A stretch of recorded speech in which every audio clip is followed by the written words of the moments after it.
Leadville's 10,200 feet of 5,000 tough people. First people that came here, you can see the mine dumps around here. Those people had to come here with the ability to drive determination to dig deep. And that's what this mountain bike race is all about. To complete that race in under 12 hours, you gotta dig deep. You know, you're better than you think you are. You can do more than you think you can. You know, we ain't killed anybody yet, but you might be the first.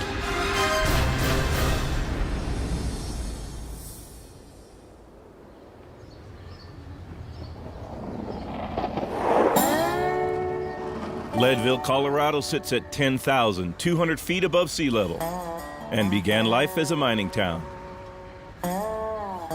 But when the mines closed, most of the townspeople found themselves without work, including Race Across the Sky founder Ken Klober. He realized the riches lay above ground, way above ground, and began the Leadville Trail 100 mountain bike race in 1994. Welcome to the Leadville Trail 100. Let me introduce to you your race director, Mary. Woo-hoo! God, isn't this going to be fun? You have accepted the most grueling, tough mountain bike race. It is going to be so incredibly torturous tomorrow. Yeah, you're going to leave that starting line at 10,200 feet. You're going to go up and up. You're going to be sucking that air that has absolutely no oxygen in it at all. Oh, is it going to hurt? But you know the reward? The reward is when you cross that finish line. The one that pulls our heartstrings, the one that we are in love with, the one that we say is the Leadville Trail 100 champion, and that is Dave Weens. Dave, where are you? You got 1,300 people in there rooting for Dave. It doesn't matter if he wins or loses or comes in last or DNFs, he's going to be our champion forever, you know? 6 years ago today, it was a lot different, this race. A lot of things haven't changed. We're still in this gym, which is pretty cool. And it's still an out and back format. And it's the heart and soul of the race, which is you people.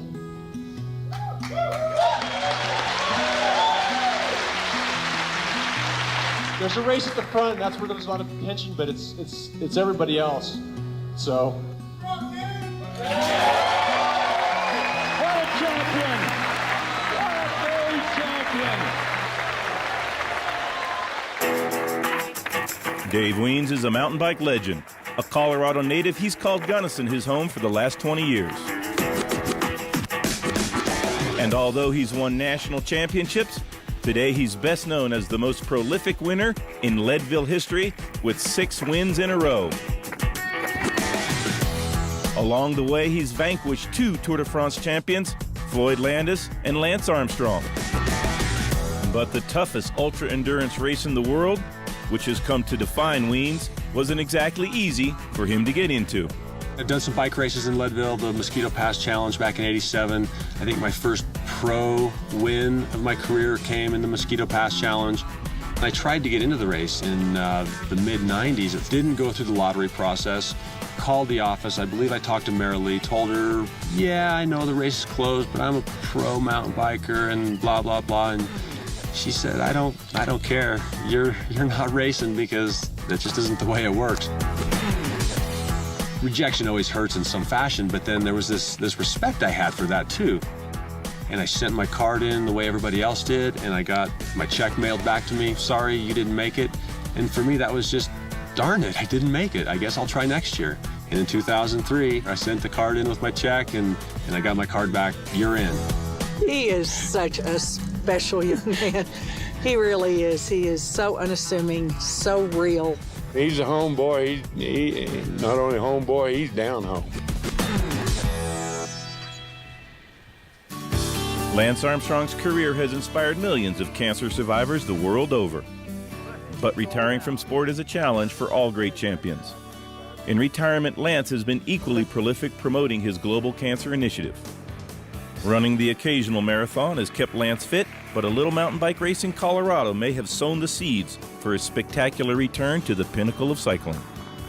I think Leadville is a special place. I mean, if you go back a year ago and look at really what it started in terms of coming back and racing again. Lance gives the race credit for his comeback in cycling. It was his coach, Chris Carmichael, a good friend of ours, that I guess originally talked him into it. Carmichael's been holding on so much. Chris walks around like this. Permanently. And then when it comes time to buy lunch, he's like this. I can't reach it. Lance asked me about the race, and I was telling him about it, and he was just like, man, that sounds so cool. That Leadville Trail 100 experience ignited those competitive juices within him, ignited that fire, and it's burning hot now. I've done 2 training camps this year. I did one in Italy and one in France. So I might be ready. Yeah, we heard that. Yeah, Tour de France training for the Leadville Trail 100. Yeah. How cool is that? This is the race that created the comeback. This is the lady that really runs the race right here, Marilee. If Ken and Marilee did not have the Leadville 100, Lance may not have made this comeback. Dave Ween's coming. He's the guy that's defeated 2 Tour de France champions. Wow. Yeah. As far as all the hype, yeah, it's crazy to be involved with it when I think back on why I got involved with the race. Yeah, this is his race. I mean, he's the man here. And He's got an immense amount of respect for Dave and his accomplishments, but he doesn't like finishing second. he's just a diesel. Last year, he just rode away very slowly, and that was it. He never come back. He'll be good. I mean, he's certainly the man to beat. The motivation was to come back and, to win. I like racing and I like being competitive like I am now, but you gotta have a cold one every evening, I think, just to keep myself sane. We've got one more thing to discuss, and that's who this race is about. You've seen our hero, Dave Ween. Maybe you're going to see Lance Armstrong. Let me tell you, this race isn't about Dave. This race isn't about Lance. This race is about you. This race is about you. We didn't do all this work so you can get out there and be a crybaby.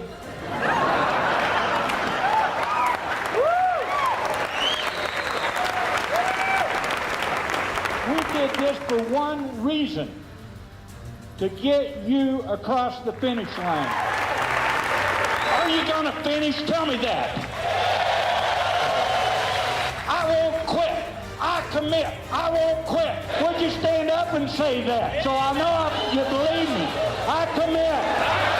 I won't quit. I'll see you at the finish line, every one of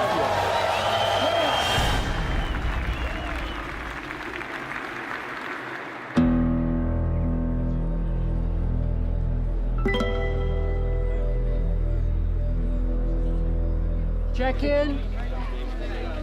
Anyone need to check in? Okay, 10:35. 1:03.5. Can I sneak by you? Oh, the tandem bike? Yep. Just had to get up this morning and soak my water bottles in a hot puddle in the sink to defrost them. That was kind of nice. And yeah, just getting ready to go out there and survive for the day.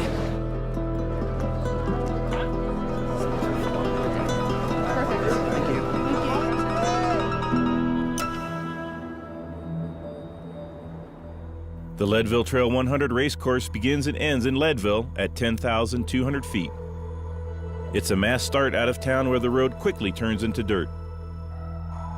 There begins a big climb up St. Kevin's. Then the trail intersects the pavement around Turquoise Lake where there's a fast descent. Racers continue up Sugarloaf Pass, another tough climb over 11,000 feet. From there, the riders ascend down to the power line, and then onto the pipeline before heading to the Twin Lakes feed station. Here, the racers begin the tortuous 3,000-foot climb to the summit of Columbine Mine at 12,570 feet. Now all you have to do is retrace your steps back into Leadville. And if you finish in under 12 hours, the coveted Leadville 100 belt buckle is yours. Good morning! Welcome to Leadville, everyone! Thank you so much for coming and being a part of our Leadville Trail 100 family.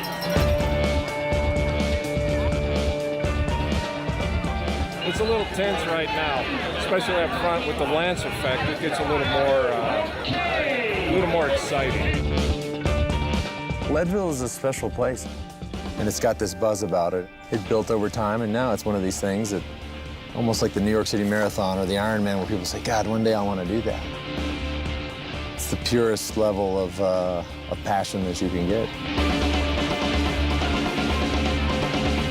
There's a whole different ambiance around the Leadville 100, and I think it's partially the fact that you're lining up with everybody. It's not just an elite race of the best bike racers in the world. This 6-time former champion has just arrived.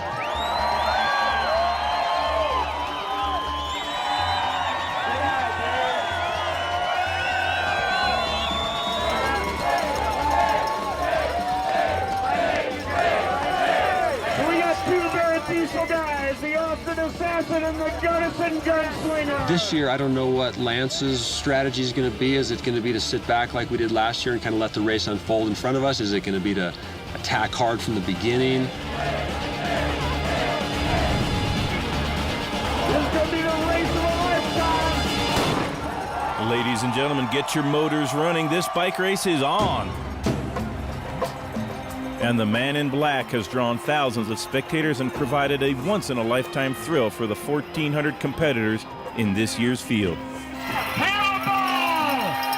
We'll see you back here in a few hours! For the riders, the race begins with a neutral procession to the town limit.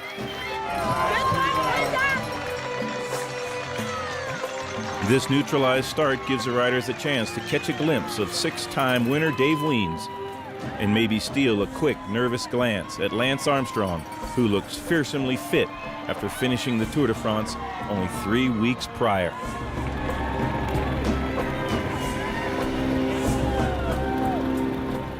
The early miles still on pavement see a huge peloton led by Fort Lewis College's Matt Shriver.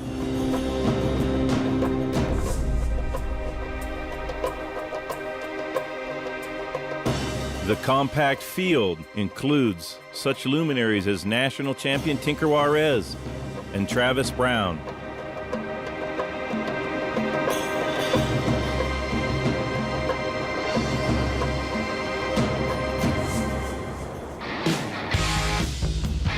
The Leadville 100 to me does seem like kind of a combination of a mountain bike race and a road race.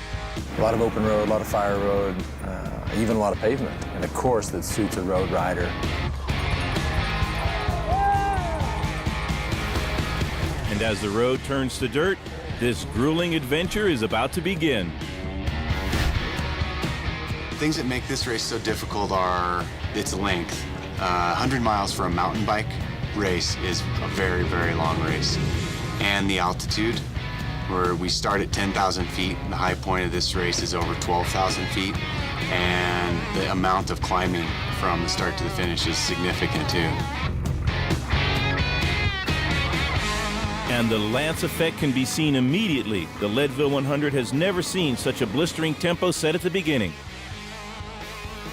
Leadville just has this really interesting combination of surfaces and hills, and then the whole package makes it a really compelling race.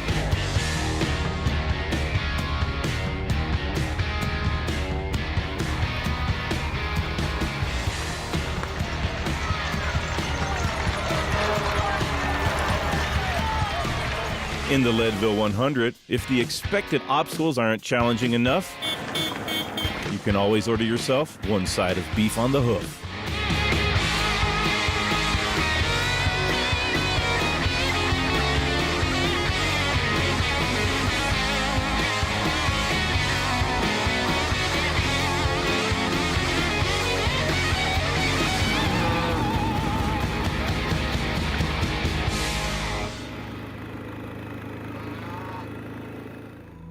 St. Kevin's is the first big climb and has very few passing opportunities. The battle for position is critical. It is still in the tree line, and this early in the morning it is wet, muddy, cold, and rewards riders staying at the front. Nobody's come in and approached it from a team perspective. I think you could, and I think this race becomes really fast then. The climb at St. Kevin's is going to be a key point in the race. Going into that, you're going to have to be in good position. That's where the first selection of the elite group of riders is going to be made.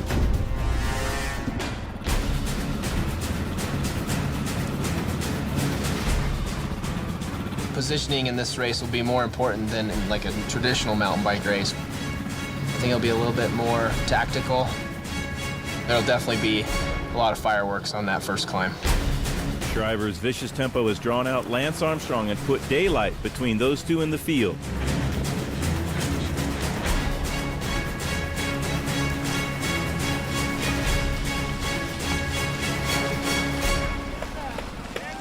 I've done it every year. They've had it 15 years in a row. And I show up to the race, you know, I got this bike that I bought in the early 90s, and I'm still riding it.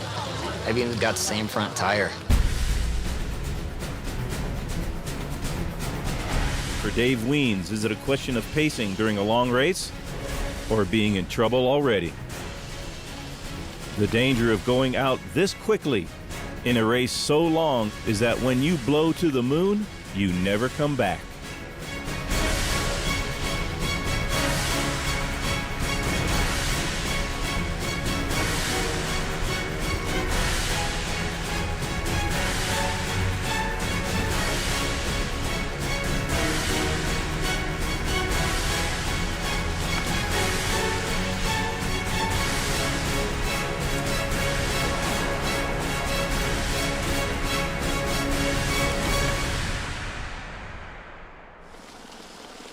At the top of St. Kevin's, cooler heads have prevailed. 7 men have come to the front as the race course goes back out on the road.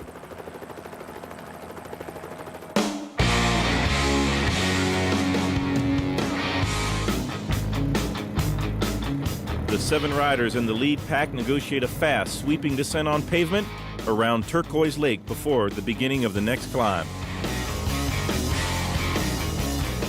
Matt Shriver continues to do the work, keeping the pace high and conferring with Lance Armstrong as to exactly what tactics should be employed.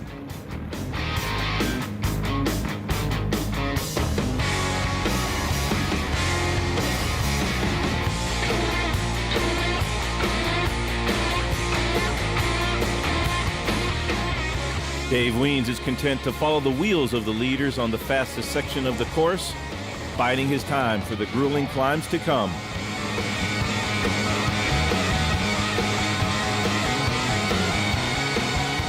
Lance Armstrong is renowned for his quick pedaling cadence, and it is on full display on this descent.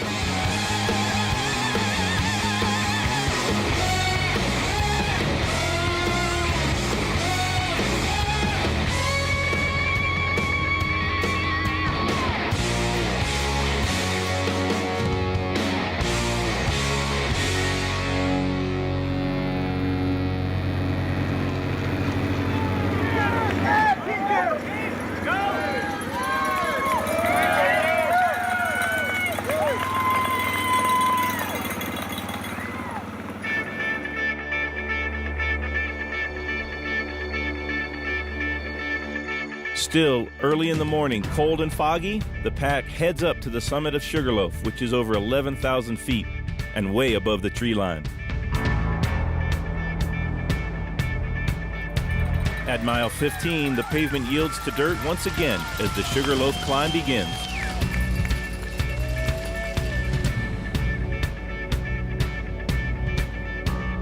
The wicked pace has tattered the field, and only these 7 men are still in the front. The lead pack, still led by Matt Shriver, also contains Alex Grant, Dave Wiens, Lance Armstrong, Tinker Juarez is there, Len Zanni, and Brian Alders. A little bit further down the race course, climbing at his own tempo, is Travis Brown on the Sugarloaf climb. In the last 2 years, The excitement surrounding this event has blown up so much that I had an opportunity to come this year, and I just couldn't pass it up. Last time I got to ride it with my brother and my dad, which was an awesome experience. I started the race and I was with Floyd and Dave, and I knew I didn't have it in me, so I kind of held back and waited for my dad and brother, and we all rode across the line together, which was the coolest experience I've had.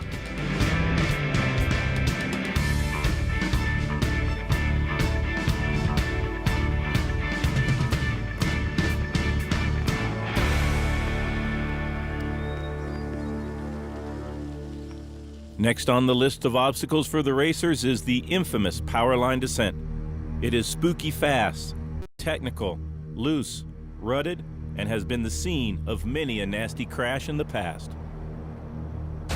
Rocky, sandy, rutted. Looks like it, when it rains, there's tons of waters coming down this hill. You can hear the sizzle of the power lines overhead. It's crazy looking. This is going to be the most exciting part of the race, probably. One of the best descenders in all of mountain biking is Dave Wiens. He leads the front group down the powerline descent.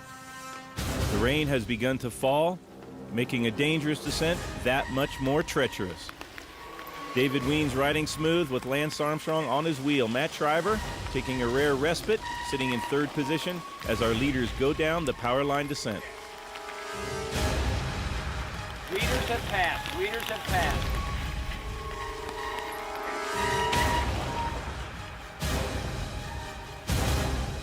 One of the finest descenders in all of mountain biking is Travis Brown.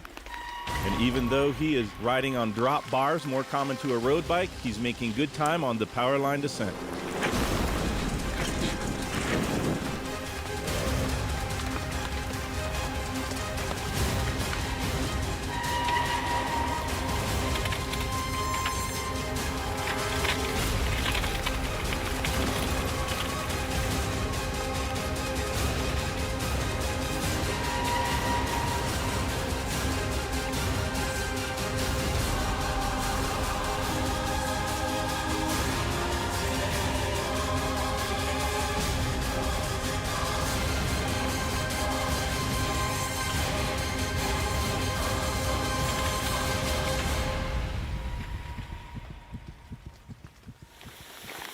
All right, so what happened?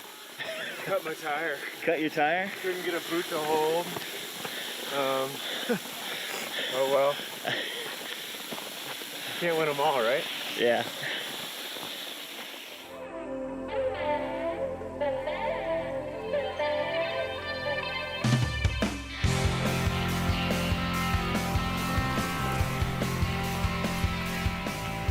David Wiens, still leading, knows this course like the back of his hand, and he finds perhaps the only dry crossing of this creek bed, and Lance Armstrong astutely follows Wiens' wheel.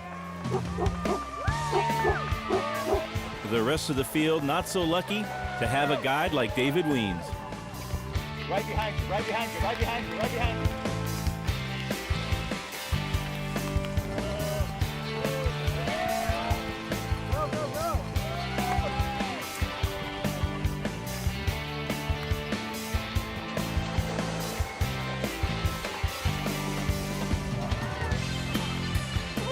The world's best endurance mountain bike racer for women is Rebecca Rush. She finds her own way around that creek crossing, surrounded by a pack of guys. She's used to that.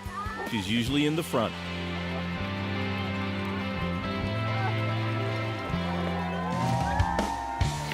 Here comes Ricky. I got 15 stickers on my helmet. You know, it's one of those old school bed shell helmets that I bought brand new. Now, you know, it's like totally retro. Oh, Ricky! Yeah. But it wasn't when I bought it, so. Oh, Rick!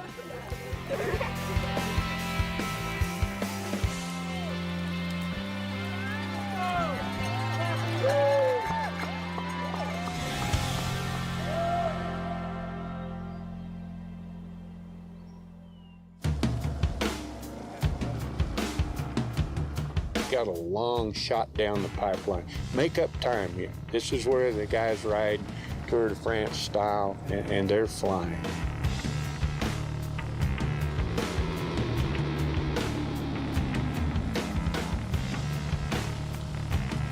Back out onto Pipeline Road with Lance Armstrong leading. This is a less technical and much flatter section of the race course.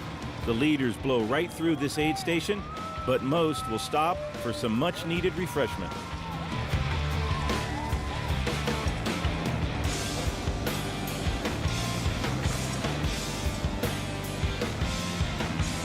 Between Twin Lakes and the Powerline climb, you've got this section of sort of forested sagebrush, which there's a lot of flats, there's a lot of small little hills and little poppers, so it's got a completely different character than other parts of the course. So riders typically that excel at Leadville aren't just pure climbers.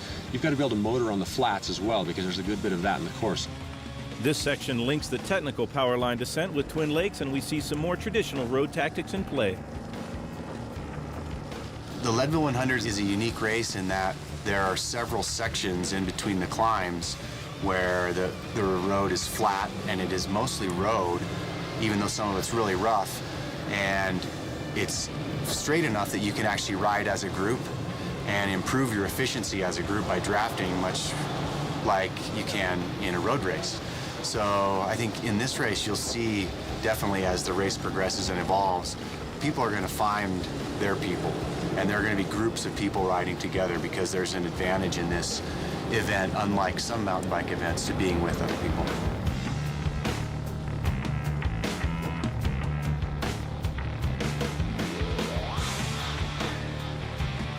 The wind, I think, can be a factor. And you don't want to be alone. You don't want to be in a position where you're fighting the wind and losing that battle.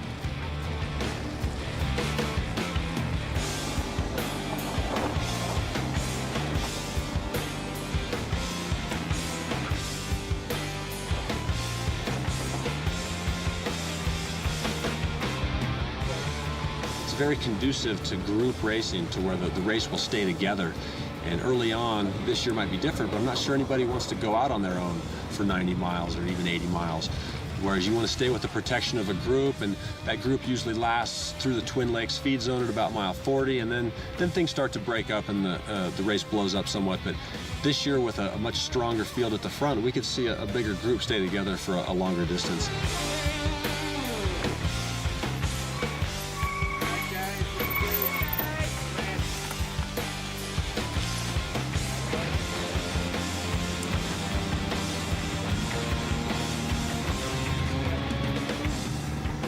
It's like to roll down the road with 4 or 5 guys versus rolling down the road with what starts out as 200 and then goes to 100 and then goes to 50 and then goes to 5. I mean, in many ways, this is harder because it's more of a time trial than a road race. I mean, if you think about road cycling, you would never consider a 6-hour time trial. Essentially, that's what this ends up being.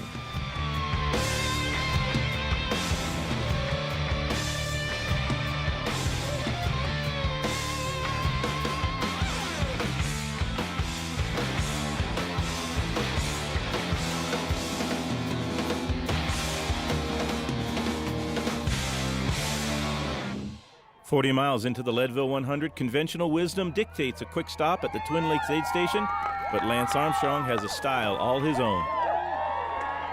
Len Zanni does stop and grabs his musette, while Dave Wiens opts for a full dismount, and with the help of his wife, Susan DiMattei, he collects what he will need for the rest of this bike race. Susan herself is an Olympic medalist in mountain biking and knows full well the support needed to stay at the top. My life today is fantastic. We live where we want to live. We've got these 3 fantastic boys. I've got an amazing wife. We have a lot of fun together. But everything that I have, from Susan to the boys to where I live, is a result of mountain biking. Because at whatever point during the journey of my life where I went down that mountain bike road, that's what led me to this girl named Susan DiMattei, who I eventually married, and we had a family together, and I wouldn't want to trade that for anything. The first Leadville he did, I think these guys were all really young, and I mean like toddler young, and I remember thinking, I thought you were retired. That's great. Go race 100 miles and I will just be here taking care of the kids. That'll be perfect. And when he won, I thought, that's great. Now, this guy needs a diaper change, basically. I kind of had had that attitude for the first one. This year, I'm really kind of fired up. My support crew these last few years have been Susan. She's the best support crew out there. Weens has collected his nutrition and gets back out on the race course. As the hours pass, the course tightens its noose around the riders, and the pack dynamic disintegrates into a more individual effort. Having worked so hard early in the race, Shriver finds Armstrong's pace a daunting prospect to follow. But he gamely stays ahead of Weens, who took full advantage of his stop to refuel.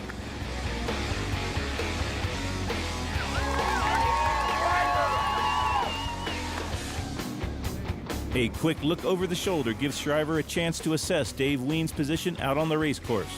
Lance also glances back to see the damage his relentless pace has done to the field.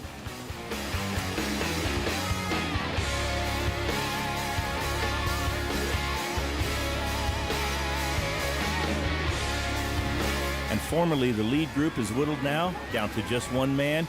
It looks as if Lance is trying to put as much distance between himself and his rivals before the long Columbine climb begins.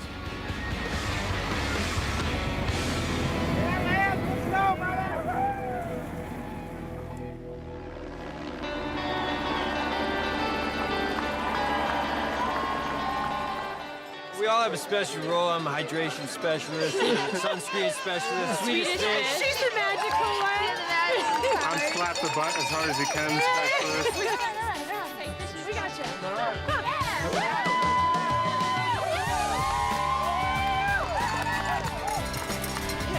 My daughter. All right. I love my wife. I'm no dirty.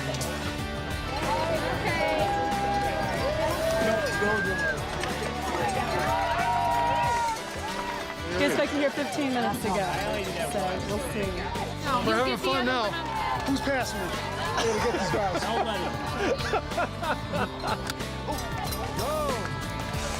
It's been a little bit wet. Yeah. Hey, you'll be good. We're having fun. Good. That's important. Somehow. Can you take anything off of you? Okay. All right, good job. Don't have to be smart to ride a bike. That's the good news. Thank you so much. He's got Lance in his sights. And do you want that? Thanks, babe. I think I'm thawed, almost. Couple toes left. Next time, you're gonna crush it. You're going to do it, Mom. She's a finisher. How far is that up there? 10 minutes. 9, I got to get him. Go. Go get him. Now the big climb. All right. See you guys on the return. Yeah. Good luck, Mike. Keep it up, buddy. Keep it up. Columbine Mine is a brutal 3,000-foot climb that quickly begins to wind its way above the tree line. The highest point of the race is reached at its 12,570-foot summit. This is the halfway point and where the long death march for home begins.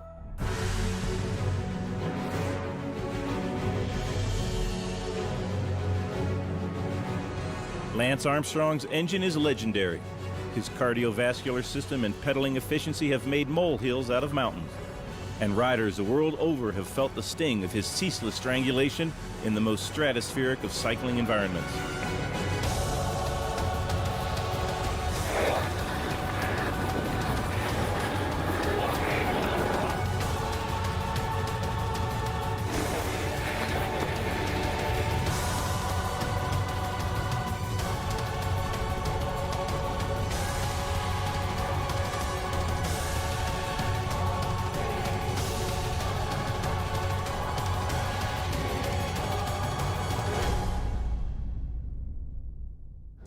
He's on pace to break 6 hours. Who is it? It's Lance. It's got to be Lance. Lance, hopefully. Yeah, there he comes right over There he the is, top. black jersey.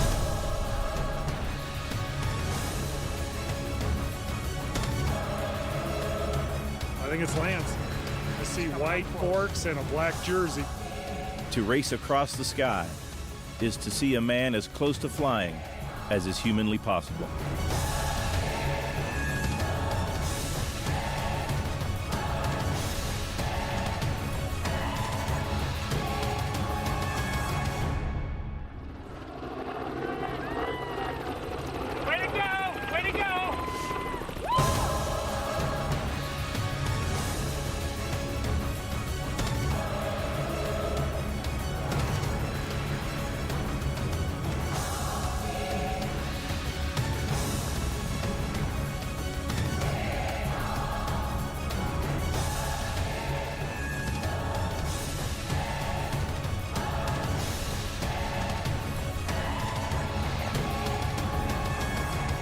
farther down the race course, but now into second place is Dave Wiens. He is deep into his long climb, but seeing your rival descending while you still have some climbing left is a serious blow to the morale. Lance has tasted blood, and he can measure what he knows he has left against what he can see in Wiens' eyes.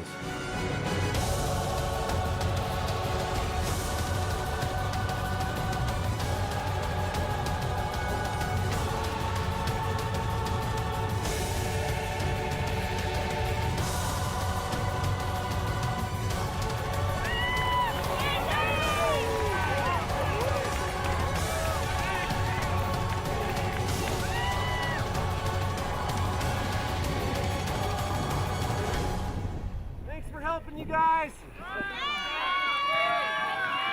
Our second rider behind Lance was Dave Wiens, and he came in at a time of 10:03, which was 10 minutes behind Lance.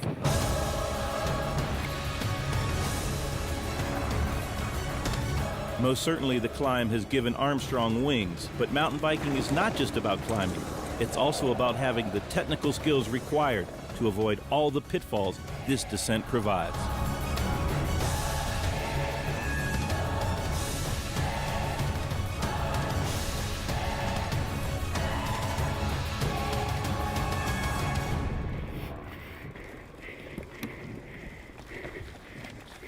Elevation that high, you just have to be very careful with your efforts. You have to know that, above 10,000 feet, there's no recovery. Going up to 12,000 feet in the race, you feel it. Everybody reacts differently to the altitude. It's a major factor in the race.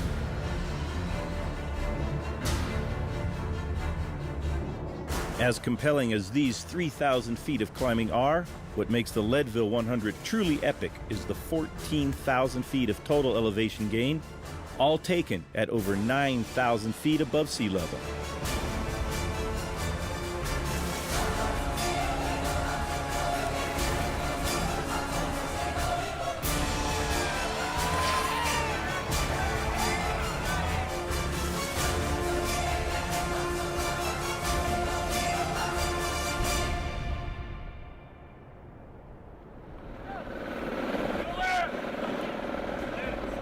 Since it's an out and back, when we're coming down Columbine, everybody gets to see the leaders come by. A lot of times, saying hi, good job, go. Lance got into that last year where, he was cheering people on as we came down the mountain, and it was pretty cool. Unlike anything else I've ever done. Everybody is encouraging everybody else. You just obviously don't see that in the tour.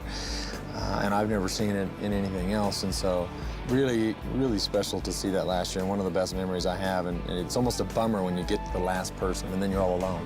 You don't have anybody encouraging you that's on their way out.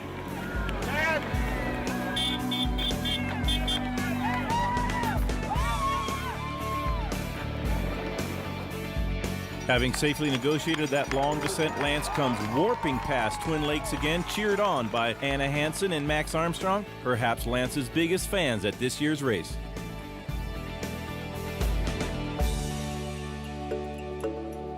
How you feeling at the top of the world here? Nuts on top. I'm too cold. Travis Brown negotiating his descent of the Columbine Mine, while Rebecca Rush, the leading woman, way ahead of her field, gets near the top of the summit. Dave Wiens coming through Twin Lakes once again, chasing Lance Armstrong. This should be good. If after 4 hours of racing you haven't made the first passage of Twin Lakes aid station, you are pulled from the event. This is to avoid the prolonged agony of Columbine Mine and the real potential for danger. Please don't let me, my husband.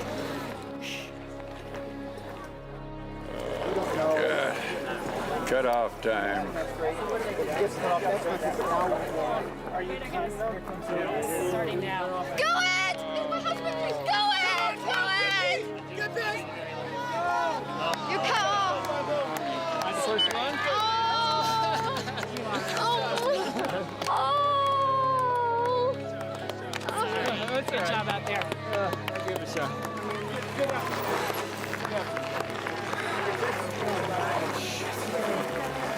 job out there. You're done.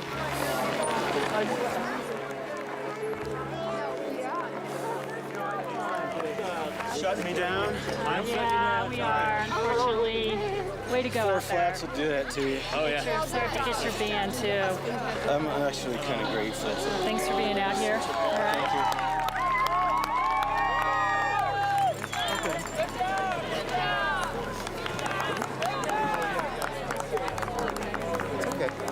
Here he comes.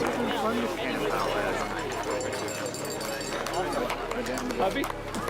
You, that's okay. Stop. Come back. Come this way. There we go.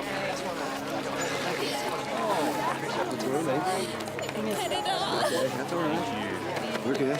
Good job. It's okay. It's all right. Thank you. You're okay. Take your band. We're very proud of him. He'll do it again next year. I just want him to be safe, and that's all. He'll finish it next year. He knows it. It's tough. It's tough. It's hard to train that hard to come up just that short. Thank you for sparing me my misery.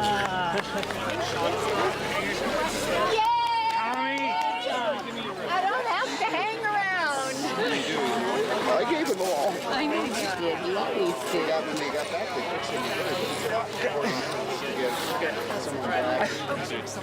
We had to cut a good friend off at 4 hours on Twin Lakes outbound. He gave it his all. Thanks, girl. I hate seeing you like I this. know. I hate seeing you like this, too. Oh, man. If you call me this winter, I'm gonna shoot you. Yeah, we all got all chips. Let's go. All right.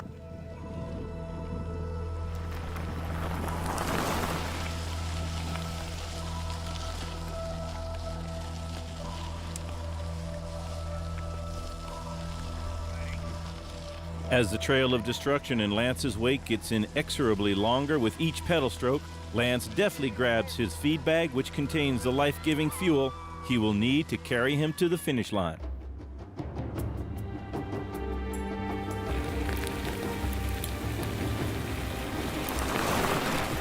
Adding insult to agony, some nasty weather has moved in, further compounding the course's brutality for the majority of the riders. They say there is no rest for the wicked. They say there is a place where there's no pain or sorrow or toil. This is not it. This is what makes the Leadville 100 so challenging and a true honor for all who finish. Good job, Ryder! It's fleeting and it hurts. I don't know how they're riding in it.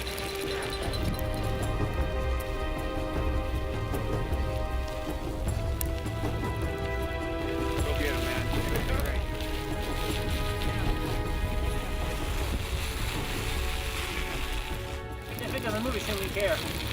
It shouldn't be care.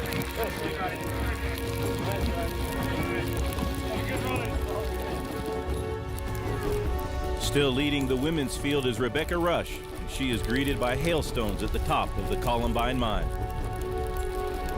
All right. Well, I think you're pretty much, you're not going to make the cutoff on this thing. No. You're not going to, you don't feel like, I'd like to get you down to St. Vincent's and see if we could just see this screen, okay? Okay. All right, here, just listen. We want to just get him to St. Vincent's. Big poke. Okay.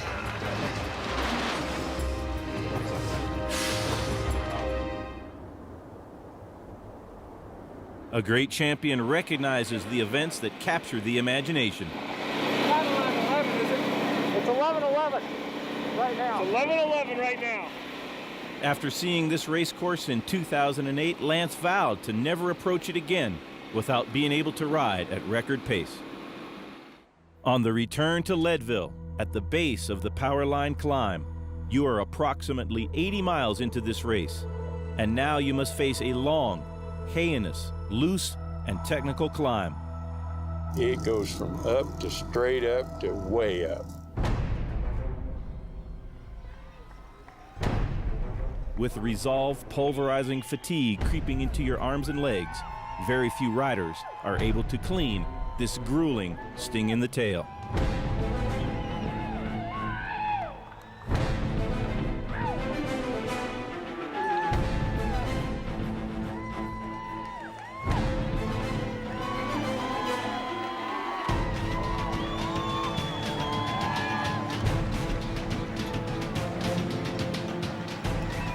No bike race is complete without the lunacy of the screaming fans just inches away from the competitors. Life may well be like a box of chocolates, but the Columbine Mine and Power Line climbs are not. And while the cheers from the hoi polloi are most welcome, for Lance Armstrong there are still many miles to go.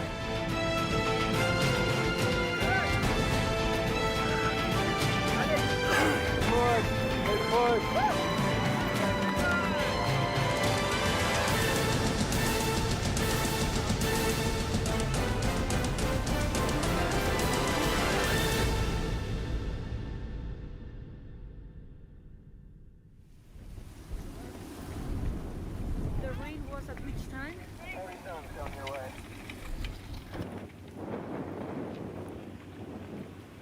The off-camber double track is where most riders have to dismount and hike a bike. I'm racing with the people. I'm, competing just against what I've done, what I can do. It's just a lot of fun, challenge. For Roxanne Hall, it's a life-affirming accomplishment just to be in this year's race. I was on a training ride with my friend. I wasn't riding that day. It was just her and one of her girlfriends, Michelle. I was hit by a car. The car was going between 50 and 60 miles an hour. It sent me back out into the middle of the highway. That's all I remember. I got in the car and raced up to the scene, and when I came up and found her lying in the middle of the road, I just had just a horrible feeling. We went down to the Frisco Trauma Center, and then they started to tell me all the things that were wrong. A doctor came in and said that my back was broken in 5 places. I had a lacerated liver and pancreas, had bruised lungs, a concussion, a severed ACL, torn MCL of my left knee. I tore my gluteus maximus muscle. No one could tell me if anything or if it was going to be okay. And it didn't matter if we ever rode a bike again. I just wanted to take her home and for everything to be okay. My recovery really started when I was in the ICU. I just really wanted to prove to myself that I would get to do this wonderful sport and race again. To see her only months later in her turtle shell cast and in her knee brace, and she's sitting on her wind trainer, and I keep that on my bike for every time I think, I got it bad. The Leadville 100, for some reason, has become this huge part of my life. Even if I had to, walk up all the hills, I'm gonna finish it. Feeling it? It's beautiful up here.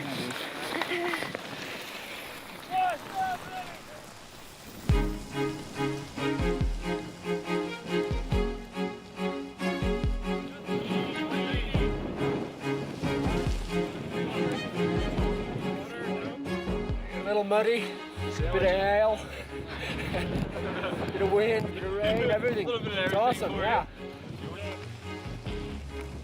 Yeah, we got some pretty gnarly hail coming up the way here. It was really stinging pretty badly. It's just coming in the vents of my helmet, like ow, ow, ow. Yeah, we got Coke. You want that Coke? Can I pee right here? Yep. I'll take a Coke so I get back. Don't pee into the wind. Hey, whatever they need, you know, change the tires, anything. Little gas in the engine. We're giving it to them. Chicken soup. How are the conditions out there? Cold.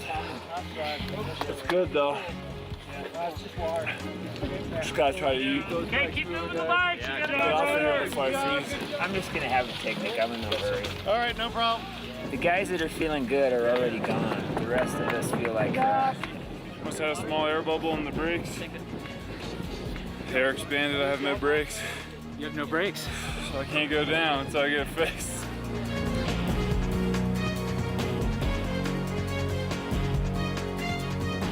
You know what? They could have handed me a brick or something and I'd have eaten that, because that's a big hill.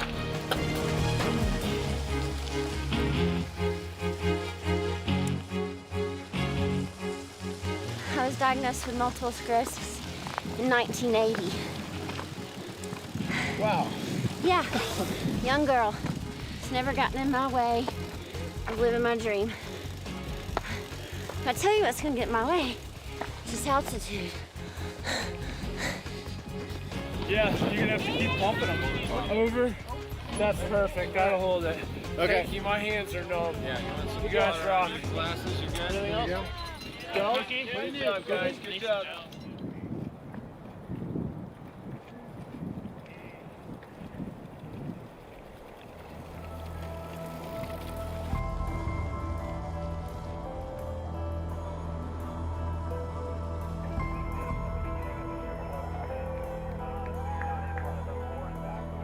For most of the riders, the power line climb comes after so many miles that walking is the best way to ascend. Dave Wiens is no exception to this, and the strain of chasing Lance Armstrong throughout the day is beginning to show.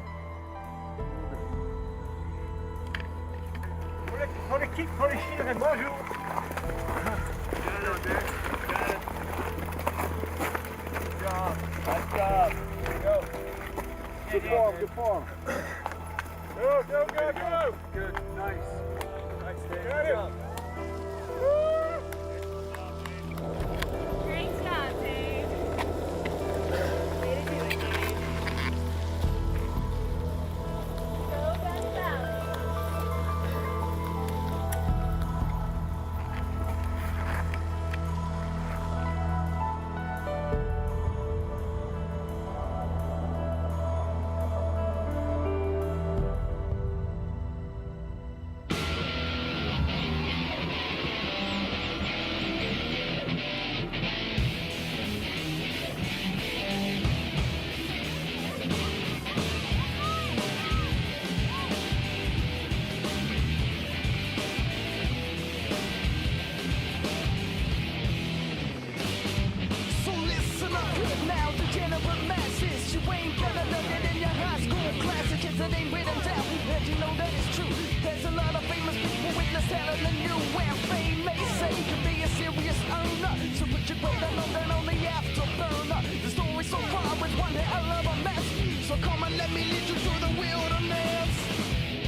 Just steam.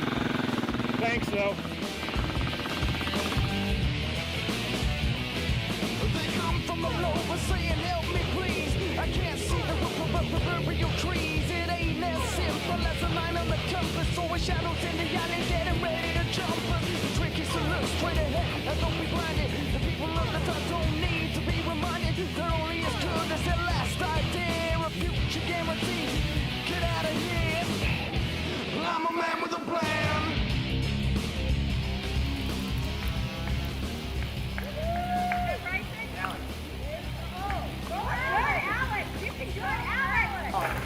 But you finish up, you very good. Come on, push, push, push. Harder, harder, harder. Got the rhythm back. There you go. Nice. Way to go. Come on, Len. Allez, go, go. You're on camera. Me too. Come on. Courage, courage, courage. You know? Oh, he's cruising very fast. Dave Wiens was walking here too.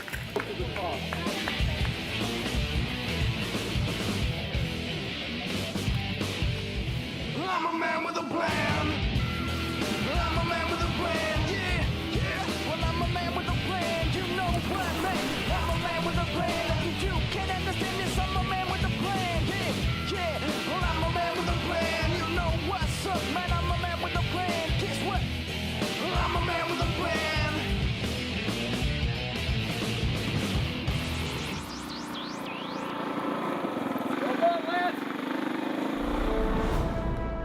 win Leadville 6 times, the word surrender must be missing from your vocabulary.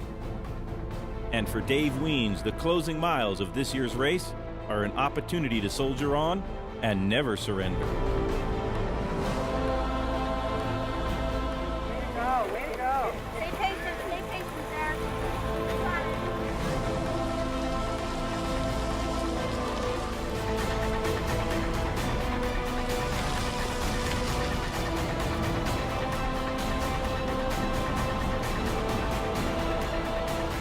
There you go.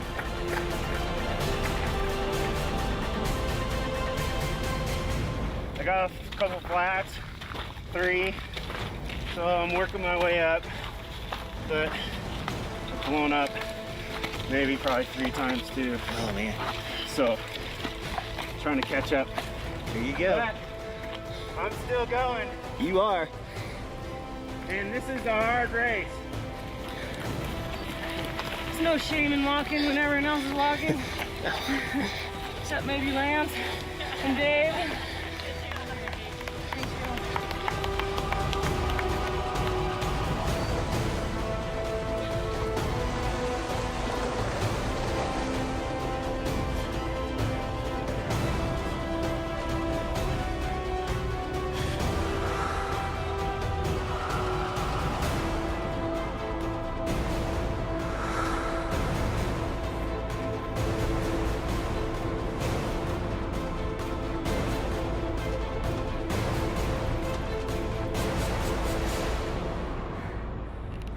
Way to go, Ryder!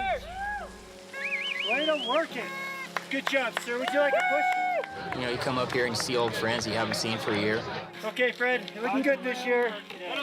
Looking good every year. Way to go, Fred. You meet people that know you, that you pass on the trail, that you say hi to year after year and you've never met. I met a guy just here that has done all 15 of them that I had never talked to before. So, you know, it's kind of fun. It's like coming home. Ryder! Sir, would you like a push? Yeah. Okay. Good job. This is our 5th year up here. We call it our unofficial power line aid station. We give the guys Coke, water, Bud Light, some kind of salty crackers to help them out, Mike and Ike's, and more importantly, moral support and cheering. Good job, Ryder. Even Lance Armstrong's coach, Chris Carmichael, is struggling up this power line climb. Boss. Buddies again. Yeah. Blew up. Oh. I didn't have it to blow up with.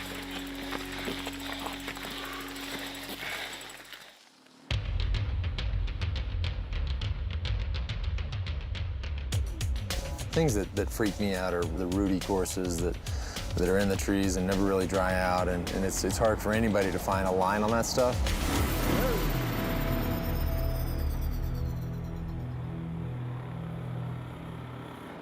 With clear sailing and a hero's welcome waiting, what could possibly go wrong for Lance Armstrong? Oh boy. The only thing that can go wrong just has. A flat tire with 7 miles to go. His nervousness is compounded by not knowing exactly how far Dave Wiens is behind.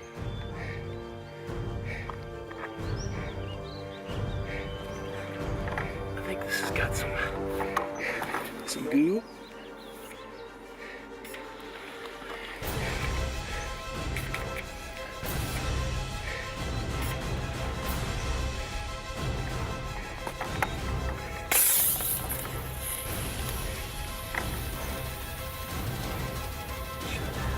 It's good. An unsatisfactory change, and Lance is back to the original CO2 cartridge.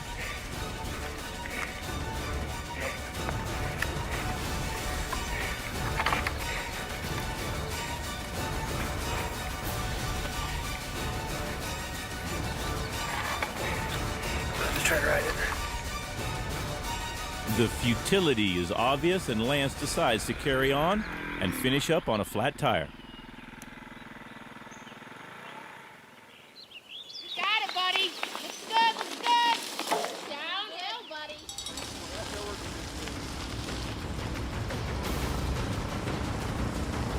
What should have been for Lance Armstrong a triumphant procession into Leadville and the finish turned into a rather desperate struggle against the charging Dave Wiens and the fading flat tire to the rear. I think I gotta just ride it. Man, you're all over the road.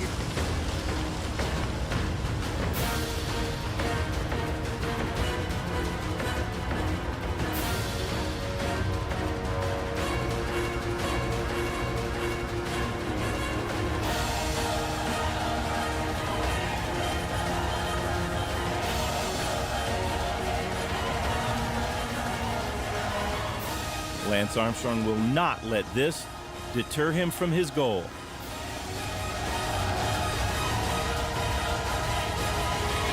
Drag it downhill! Drag it, there you go! Go, go, go! The return to Leadville in the lead of the race is sweet indeed for Lance Armstrong.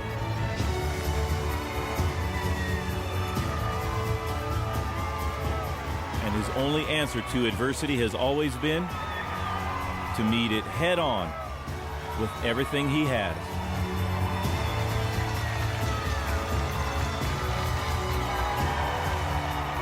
A great champion, once again defined by an epic event. A little icing on